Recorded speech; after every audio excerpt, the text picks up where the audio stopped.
विद्या warriors में आप लोगों का स्वागत है। पिछले वीडियो में समास पढ़ाया गया था जो पूरा नहीं हो पाया था, तो इस वीडियो में फिर वही समास प्रकरण लेकर आए हैं। अव्ययी भाव समास तक हम लोग समझ चुके थे। आज दूसरा समास लेकर के आएंगे तत्पुरुष। तत्पुरुष समास समझने से पहले एक बार मैं उस बात को, पिछले वीडियो वाले बात को दोहरा लेता हूँ कि पदों की प्रधानता के आधार पर ही समास का विभाजन किया गया है, जिसमें मैंने बताया था कि या तो पूर्व पद प्रधान होगा या उत्तर पद प्रधान होगा या दोनों प्रधान होंगे या कोई प्रधान नहीं होगा। चार प्रकार इस तरह से बना हुआ था, जिसमें मैंने बताया था कि तत्पुरुष के दो और भेद होते हैं, कर्मधारय और द्विगु समास। तो कुल मिला के 6 बन जाते हैं। अब तत्पुरुष में चलते हैं तो अव्ययी भाव में बताया था कि प्रथम पद प्रधान होता है। अब दूसरा नंबर है तत्पुरुष समास। तत्पुरुष समास में उत्तर पद प्रधान होता है। उत्तर पद प्रधान होता है। उत्तर पद प्रधान होने का क्या मतलब है? दूसरा पद। एक बात हम और समझ लें, प्रधान होने का क्या मतलब होता है। हो सकता है कि आपको भ्रमित रहें कि ये प्रधान जो शब्द आता है ये समझ नहीं पाते। जिस शब्द की प्रधानता हो, माने जिसे प्रमुखता दी जाए, वरीयता दी जाए, वह पद प्रधान कहलाएगा।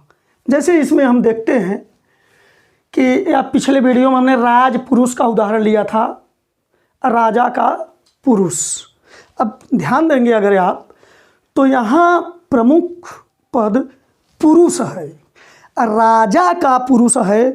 यह बात तो राजा का जो है यह उसकी विशेषता है पुरुष की। तत्पुरुष में पहला पद जो है वास्तव में वह दूसरे पद की विशेषता बनती है और प्रधान होता है दूसरा पद। तो तत्पुरुष समास किसे कहेंगे? तत्पुरुष समास वह समास है जिसमें उत्तर पद प्रधान होता है। सीधी सी बात। अब इस तत्पुरुष समास के भेद के बारे में चर्चा करेंगे। देखिए, तत्पुरुष समास के मुख्य रूप से 2 भेद होते हैं। अब हो सकता है कि कुछ किताबों में आप लोग पढ़े होंगे कि सीधे सीधे 6 प्रकार पढ़ा दिया गया है, तो आप घबराइए मत, वो सब आएंगे। दरअसल अब बता रहा हूँ तो व्यापक रूप से बताना चाहता हूँ। तो मुख्यतः 2 प्रकार में बांटेंगे अभी, जिसमें पहला प्रकार लेकर के चलेंगे व्यधिकरण तत्पुरुष। व्यधिकरण, दरअसल ये 2 प्रकार होते हैं। एक व्यधिकरण तत्पुरुष जो यहाँ लिखा गया है, और एक होता है समानाधिकरण तत्पुरुष। तो अभी हम व्यधिकरण तत्पुरुष के बारे में बात करेंगे। अब व्यधिकरण तत्पुरुष 6 प्रकार का होता है। अब ये 6 प्रकार किस आधार पर बने हैं? आप अगर कारक एवं विभक्ति पढ़ चुके हैं तो इन चीज़ों को आप आसानी से समझ पाएंगे, इन 6 प्रकारों को। किस तरह से? ये दरअसल कारकों के आधार पर ही 6 प्रकार का विभाजन किया गया है तत्पुरुष समास का। अब आप कारक में 8 प्रकार के कारक हिंदी में आप पढ़िए। कौन कौन से हैं? कर्ता, कर्म, करण, संप्रदान, अपादान, संबंध, अधिकरण, संबोधन। और सबका चिन्ह भी आपने पढ़ा।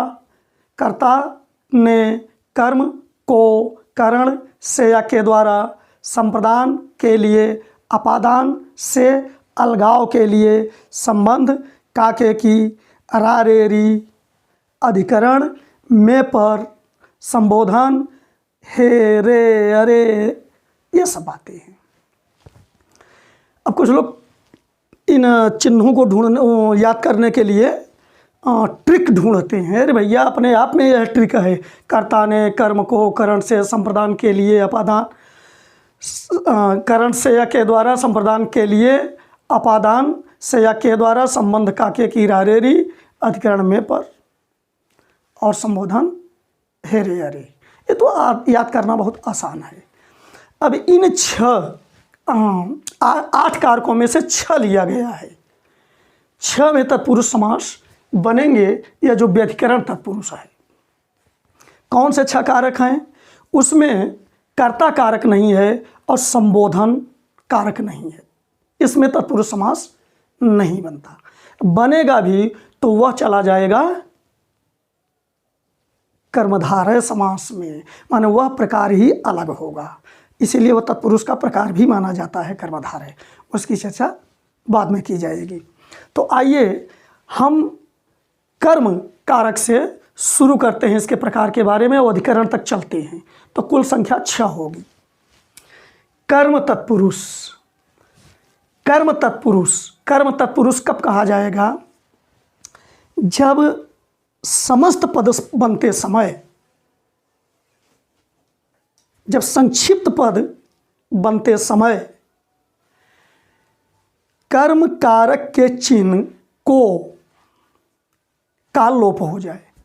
आपको हमने बताया था कि जब समस्त पद बनने लगता है या संक्षिप्त पद बनने लगता है तो कारक चिन्हों का, यानी विभक्ति चिन्ह, उनका जिन्हें प्रसर्ग भी कहते हैं, उनका या संयोजक चिन्हों का लोप हो जाता है। तो जिस चिन्ह का लोप हो, जिस कारक के चिन्ह का लोप हो, वही तत्पुरुष बनेगा। आइए समझते हैं। कर्म तत्पुरुष, इसमें को का लोप हो। अगर को का लोप आप पा रहे हैं तो जान लीजिए कि कर्म तत्पुरुष है। जैसे पतित पावन, आप पहले उस शब्द को देखिए, फिर उसको समझिए कि इसको पूरी तरह से व्याख्यायित करें तो क्या अर्थ निकल रहा है। पतित पावन, पतितों, अब पतित माने होता है पापी, अब पावन माने पवित्र, यानी पतितों को पवित्र करने वाला। तो पतितों को जो है उसका लोप हो गया है। तो को का लोप होता है कर्म कारक में। इसलिए यहाँ जब यह शब्द आपको दिया रहे पतित पावन, तो आप समझ लीजिए पतितों को पवित्र करने वाला, अतः यहाँ कर्म तत्पुरुष है। दरअसल परीक्षा में आपको यह शब्द देगा, तब आपसे पूछेगा कौन सा समास है, या ये फला में किस में, निम्नलिखित में से किस में कर्म तत्पुरुष है। तो इस तरह से आप समझ लेंगे कि इसमें को का लोप दिख रहा है तो यह कर्म तत्पुरुष है। जैसे सुख प्राप्त, अब सुख प्राप्त का मतलब हुआ सुख को प्राप्त, तो को का लोप होकर के सुख प्राप्त बना हुआ है। यह है समस्त पद। समझाने के लिए हमने यह कर दिया है समास विग्रह। को का लोप होकर के सुख प्राप्त बना, को का लोप होकर के पतित पावन बना, इसलिए यह कर्म तत्पुरुष है। कुछ और भी उदाहरण मैं यहाँ लिख दिया हूँ ताकि उस पर भी बात करता चलूँ। जैसे चिड़ी मार, तो चिड़ी मार का मतलब हुआ चिड़ियों को मारने वाला। तो चिड़ियों को का लोप हो गया है, इसलिए कर्म तत्पुरुष है। मनोहर, मन को हरने वाला। सुखप्रद, सुख को प्रदान करने वाला। तो को का लोप हो रहा है। अब चलते हैं आगे। करण तत्पुरुष। करण तत्पुरुष, करण का चिन्ह क्या था? कर्ता ने कर्म को करण से या के द्वारा। अगर से या के द्वारा का लोप होकर के समस्त पद बन रहा है तो वहाँ करण तत्पुरुष हुआ। से या के द्वारा का लोप हो तो करण तत्पुरुष। अब उदाहरण में देखें तो जैसे धन रहित। अब धन रहित का मतलब धन से रहित, से का लोप हुआ है। धन से रहित, धन रहित, करण तत्पुरुष। विद्याहीन, विद्या से हीन, करण तत्पुरुष। नख भिन्न, नख भिन्न का मतलब नाखूनों से काटा हुआ, तो नाखूनों से काटा हुआ, नाखूनों के द्वारा, तो उसका लोप हुआ। शोकाकुल, शोक से आकुल, से का लोप हो गया। देखिए आ का संधि यहाँ हो गया है, संधि एक अलग चीज है, और शोक धन आकुल, लेकिन समास क्या बना, शोक से आकुल, तो से का लोप हुआ है। वज्राहत, वज्र से आहत, मारा हुआ, तो वज्र से का लोप हुआ है, इसलिए करण तत्पुरुष हुआ। आशा है आप बात समझ रहे हैं। बहुत कठिन चीज़ नहीं है, बशर्ते कारक आपका तैयार होना चाहिए और इन शब्दों को आप समझ सकें। संप्रदान तत्पुरुष, संप्रदान का चिन्ह क्या होता है, कर्ता ने कर्म को करण से संप्रदान के लिए, तो के लिए का अगर लोप हो रहा है तो आप बताइए संप्रदान तत्पुरुष है यहाँ पर। जैसे हवन कुंड, अब हवन कुंड को आप कैसे पूरी तरह से व्याख्यायित करेंगे, यानी हवन के लिए कुंड, तो के लिए का लोप हो गया है, के लिए का लोप हो गया, और यहाँ लिख दिए हैं सबका, तो के लिए का लोप हो गया तो हवन कुंड बन गया। इसी तरह से देव बलि, देव बलि का मतलब हुआ देवताओं के लिए बलि, देवताओं के लिए, तो के लिए का लोप हो गया, देवबल बन गया। दान धान, दान धान का मतलब हुआ दान के लिए धान, धान मतलब अन्न होता है, तो दान धान, दान के लिए धान। अब धान केवल आप वो रूप नहीं ले लेंगे जो चावल का होता है, बिना जब तक उसको उसका छिलका नहीं निकालते हैं तब तक धान कहते हैं उसको, तो वो तो ठीक है आप कहिए, लेकिन धान का व्यापक अर्थ अन्न लिया जाता है। जैसे आराम कुर्सी, आराम के लिए कुर्सी, के लिए का लोप हो गया। महंगाई भत्ता, महंगाई के लिए भत्ता, जो महंगाई भत्ता मिलता है और महंगाई के लिए मिलता है, तो के लिए का लोप हो गया है, इसलिए यहाँ संप्रदान तत्पुरुष हुआ। अपादान तत्पुरुष, अब अपादान तत्पुरुष, अपादान कारक क्या होता है, इसका चिन्ह क्या है, से अलगाव के लिए, से अलगाव के लिए, अगर से अलगाव के लिए आया हो और उसका लोप हो गया हो तो वहाँ अपादान कारक होगा। जैसे यहाँ देखिए पथभ्रष्ट, अब पथभ्रष्ट का क्या मतलब होता है, पथभ्रष्ट का मतलब होता है पथ से भ्रष्ट, यानी जो पथ से अलग हो गया हो, तो अलगाव के लिए हमेशा जब दूर जाती है कोई चीज़ तो वहाँ जो चीज़ स्थिर होती है वह तो अपादान कारक कहलाएगा, और जो से का प्रयोग होगा वो अलगाव के लिए होगा। जैसे यहाँ पथ से भ्रष्ट, से का लोप हो गया है। चिंता मुक्त, चिंता मुक्त का मतलब हुआ चिंता से मुक्त, से का लोप हो गया। इसी तरह से आप इनको समझ सकते हैं, से का मतलब किस चिन्ह का लोप हो रहा है, किस कारक के चिन्ह का लोप हो रहा है, तो वह वाला तत्पुरुष होगा। इसका स्क्रीनशॉट ले लीजिए आप।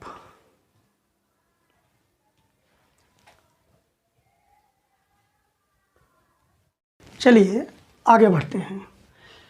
अब पांचवा संबंध तत्पुरुष, संबंध तत्पुरुष कहाँ होगा, जहाँ संबंध कारक के चिन्ह का, के, की, रा, रे, री का लोप होगा। तो इसमें का, के, की, रा, रे, री का लोप होता है। जैसे राजपुरुष, राजपुरुष का मतलब राजा का पुरुष, अब राजा का पुरुष में का लोप हो गया और बन गया राज पुरुष। इसी तरह से नरेश, नरेश का क्या मतलब हुआ, नरों का ईश। अब देखिए संधि विच्छेद करेंगे तो नर धन ईश, नर धन ईश, ये तो संधि विच्छेद है, संधि विच्छेद। लेकिन विग्रह कहेंगे, देखिए संधि में विग्रह नहीं होता है, समास में विग्रह होता है, संधि में विच्छेद होता है। संधि विच्छेद करेंगे तो नर धन ईश, यानी नरों का ईश समास में बनेगा और का लोप हो गया है, इसलिए संबंध तत्पुरुष। अब जैसे अन्य उदाहरण है, गृह स्वामी, गृह का स्वामी, का लोप हो गया। गंगा जल, गंगा का जल, का लोप हो गया। सिर दर्द, सिर का दर्द, का लोप हो गया। अगला अधिकरण तत्पुरुष। अधिकरण तत्पुरुष में अधिकरण कारक के चिन्ह का लोप होगा। अब अधिकरण कारक का चिन्ह क्या है? में, पर। अगर इसका लोप हुआ हो, इसका लोप होकर के सामासिक पद बना हो, तो आप समझ लीजिए कि हाँ अधिकरण तत्पुरुष है। और तत्पुरुष होने के लिए अनिवार्य है कि प्रथम पद विशेषण टाइप का बनता है, मानो विशेषण बनता है, विशेषता बताता है किसका? दूसरे पद का, अर्थात दूसरा पद प्रधान होता है। तो जैसे जल मग्न, अब जल में मग्न, मग्न मतलब डूबा हुआ, तो जल में मग्न में का लोप हो गया, जलमग्न। सिंहासनारूढ़, सिंहासन पर आरूढ़, आरूढ़ मतलब चढ़ा हुआ, बैठा हुआ, तो सिंहासनारूढ़, यहाँ पर का लोप हो गया। सिंहासन पर आरूढ़, पर का लोप हुआ, सिंहासनारूढ़ बना, और पर कारक किस कारक का चिन्ह है? अधिकरण का, इसलिए अधिकरण तत्पुरुष हुआ। जैसे आप वीति, आप पर वीति, पर का लोप हुआ है। रण कुशल, रण में कुशल, में का लोप हुआ। कवि श्रेष्ठ, कवियों में श्रेष्ठ, में का लोप हुआ, इसलिए अधिकरण कारक हुआ। आशा है बहुत सरल चीज़ है, आप समझते होंगे। अभी आप ध्यान दीजिए कि अभी पहला प्रकार मैंने लिया था व्यधिकरण तत्पुरुष। अब दूसरा, व्यधिकरण के 6 प्रकार थे कारकों के आधार पर। अब दूसरा समानाधिकरण तत्पुरुष। यहाँ हम इस पर बहुत चर्चा नहीं करेंगे, क्योंकि यह समानाधिकरण तत्पुरुष वास्तव में कर्मधारय समास है, और कर्मधारय समास का अध्ययन हम अलग करेंगे। आपको हमने बताया था कि तत्पुरुष का ही एक प्रकार है कर्मधारय समास। चलिए आगे बढ़ते हैं और एक और टॉपिक, इसी के एक और विशेष बात पर ध्यान देते हैं, तत्पुरुष समास के प्रकार पर ही, और आगे बात बढ़ाते हैं। विद्वान 4 प्रकार और मानते हैं इसके, उसकी भी चर्चा हम कर लेते हैं ताकि आपका अध्ययन संपूर्ण हो जाए। तो वे और कौन सा 4 प्रकार मानते हैं, यहाँ हम लिख दे रहे हैं 4 अन्य प्रकार।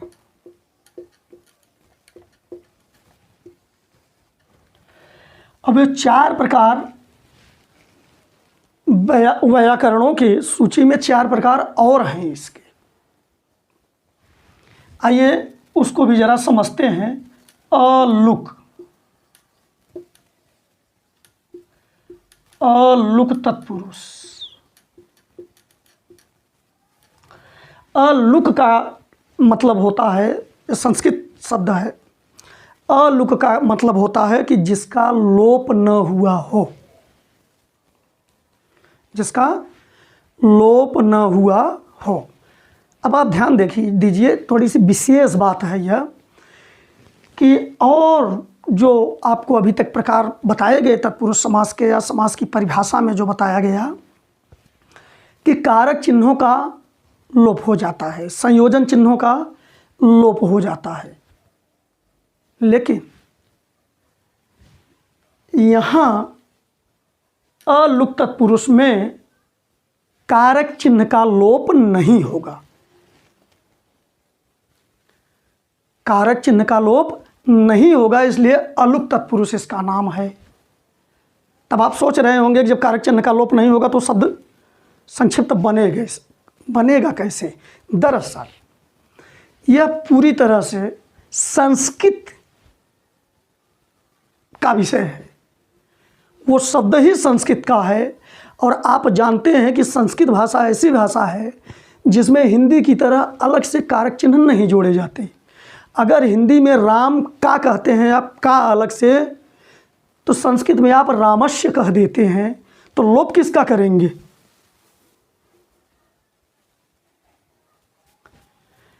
अब जैसे मनस कह दिया है आपने, अब मनस, अब इसमें तो विभक्ति अपने आप आ गई,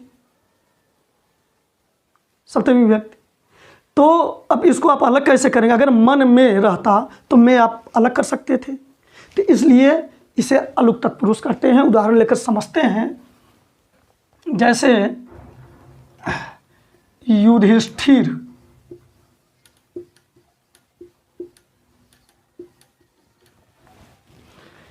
अब इसको हम देखें तो युद्ध ये एक शब्द है, ये एक पद है, और एक पद है स्थिर, तो ये स्थिर है यह माने, और युद्ध अपने आप में सप्तमी विभक्ति है, माने युद्ध में स्थिर। अब अगर इसको हम अलग करना चाहें तो नहीं कर पाएंगे, हम सीधे लिखेंगे युद्ध स्थिर, क्योंकि इसमें अपने आप संस्कृत का विभक्ति होने के कारण वो कारक चिन्ह छिपा हुआ है, उसका लोप नहीं कर पाएंगे, इसीलिए इसको अलुक तत्पुरुष कहा। जैसे और उदाहरण लेते हैं, मनस ज, मनसी जी,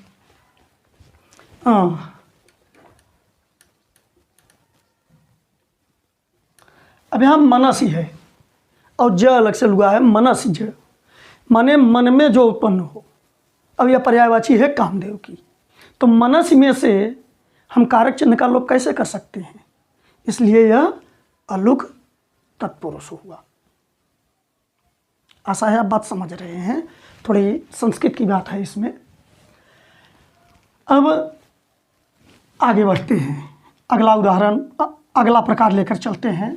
अब इसका दूसरा प्रकार उपपद तत्पुरुष।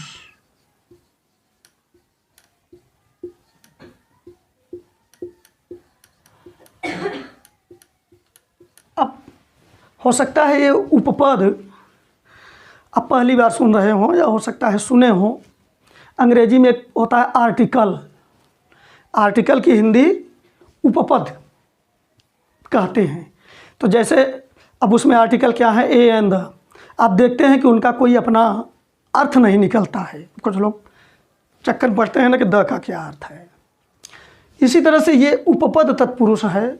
उपपद तत्पुरुष में क्या होता है कि ये उपपद बाद में आकर लगते हैं, और जब ये जुड़े रहते हैं शब्द से तब तो इनका अर्थ निकलता है, लेकिन अगर ये स्वतंत्र हो जाए आर्टिकल्स की तरह तो इनका कोई अपना अर्थ नहीं है। जैसे हम लेते हैं सुखद,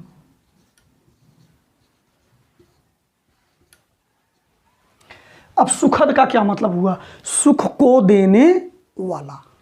अब सुख को देने वाला तो है तत्पुरुष समास, इसमें कोई दो राय नहीं। को का लोप हुआ है, यहाँ लोप होगा, अलुक में लोप नहीं होता है।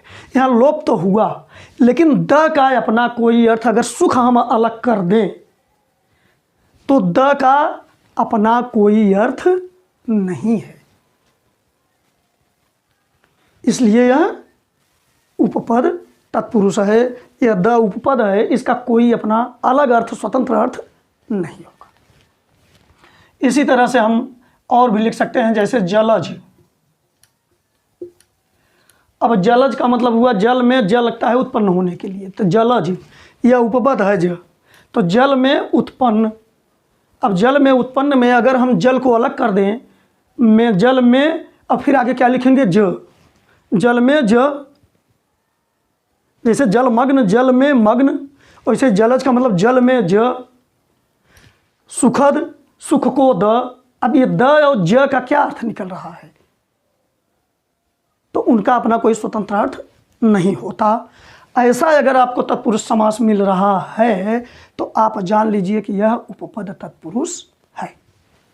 वैसे विशेष प्रकार है तीसरा, नंग तत्पुरुष। नंग, और नंग से ही आप समझ लीजिए, नंग तत्पुरुष में क्या होता है ना, ये प्रथम पद जो होता है प्रथम पद वह नकारात्मक होता है, नकारात्मक। प्रथम पद नकारात्मक होता है और साथ ही साथ हम उसे क्या कह सकते हैं, न प्रत्यय, यानी जो प्रत्यय लगता है उपसर्ग, चूँकि ये पहले जुड़ता है ना, तो न उपसर्ग लगा रहता है, समझ लीजिए उसको आप।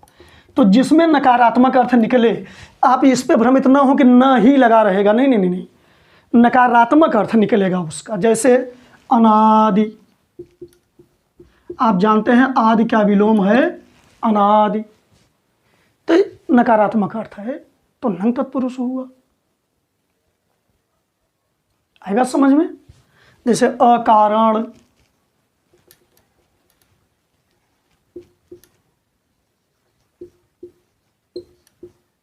अ लग गया, अनादि लग गया।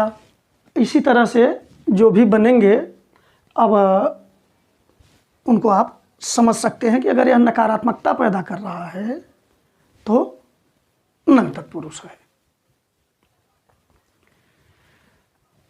अब चौथा प्रकार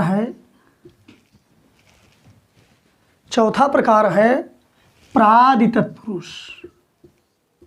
यहाँ देखिए, प्रादि का मतलब ही हो गया प्रधन आदि तत्पुरुष। अब यह प्रादि तत्पुरुष क्या है? प्रादि तत्पुरुष प्रधन आदि, दरअसल जो प्रथम पद होगा, पूर्व पद, उसमें प्रति, उप, ये प्रथम पद में हम यहाँ लिख दे रहे हैं थोड़ा सा, माने प्रथम पद में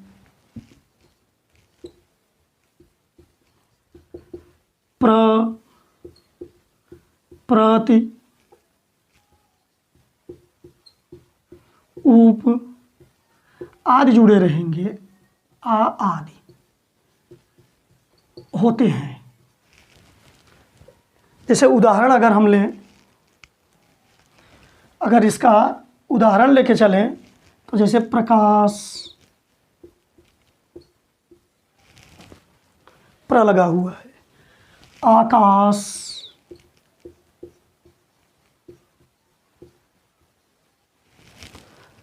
अब यहाँ आप ध्यान दीजिए कि आ हमने यहाँ लिखा है, ये उपसर्ग की तरह आएगा, लेकिन अव्ययी भाव समास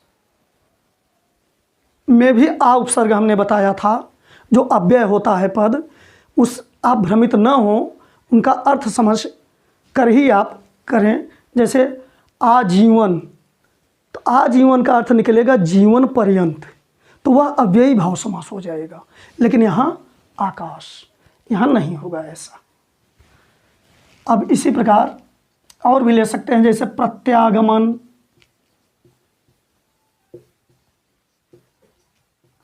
अब प्रत्यागमन का अर्थ हुआ प्रतिधन आगमन।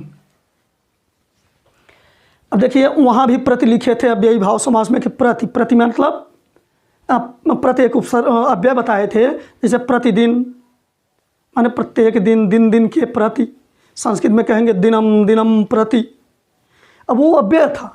लेकिन यहाँ अब प्रत्यागमन का मतलब क्या आप बताएंगे, प्रति आगमन।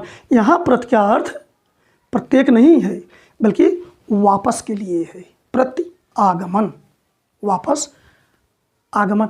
तो ये अव्ययी नहीं है, अव्ययी भाव। तो इतनी समझ रखनी पड़ेगी, नहीं तो आप जटिलता महसूस करेंगे। उनका अर्थ समझ लीजिए कि वास्तव में जा कहाँ रहा है, ये लक्षण किससे मिल रहा है, और इस तरह आप तब निर्धारित कर सकते हैं। अगर हाँ, आइए ये एक बार सरसरी तौर पे जल्दी से 1 मिनट में दोहरा लेते हैं। तो तत्पुरुष समास में हमने बताया कि उत्तर पद प्रधान होता है, इसके 2 भेद होते हैं, व्यधिकरण तत्पुरुष, समानाधिकरण तत्पुरुष। और तत्पुरुष में हमने यह भी आपको बताया कि वास्तव में पहला पद जो होता है वो विशेषण की तरह व्यवहार करता है और दूसरा पद प्रधान होता है, उसकी विशेषता बताता है पहला पद। अब समानाधिकरण, व्यधिकरण और समानाधिकरण में पहला व्यधिकरण लेकर चलें तो इसके कारकों के आधार पर 6 प्रकार।